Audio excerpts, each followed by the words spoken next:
This week, Cathaoirleach, must have been a very bewildering week for the workers in Moneypoint Power Station. We were told that Moneypoint was to close, and now we're told that we face power shortages across the country. And Minister Eamon Ryan hinted that it might not, in fact, close as anticipated.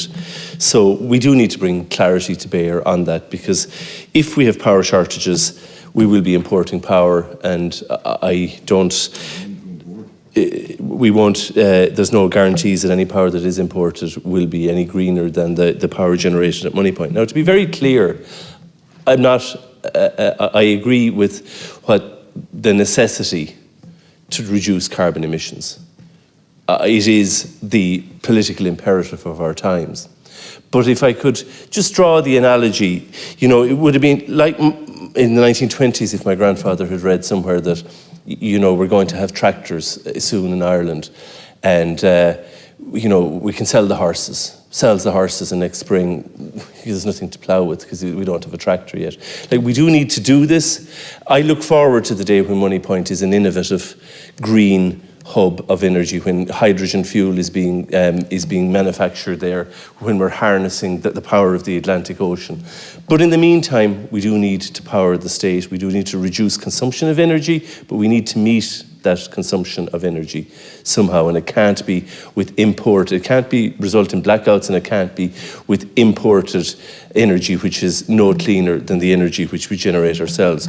Now, I want to pick up on something that Deputy Richard Bruton said. He talked about Botswana, and what's good for Botswana is good for Ireland. Dr. Michelle Kane is a noted climate scientist. And she's talked about GWP masking the true effect of short-lived climate gases, and talked about the specific impact of methane, and compared a herd to a closed power station. Power station belches out CO2, it closes, it's no longer taxed.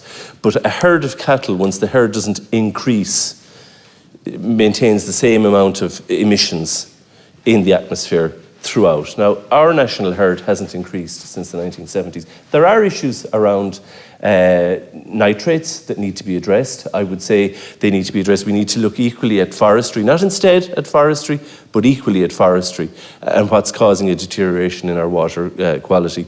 But with regard to national herd, Ireland, there were huge cattle pens on the North Circular Road in Dublin, equally in Bristol.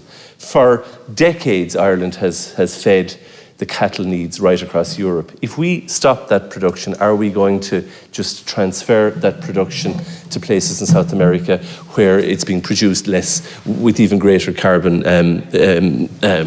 emissions?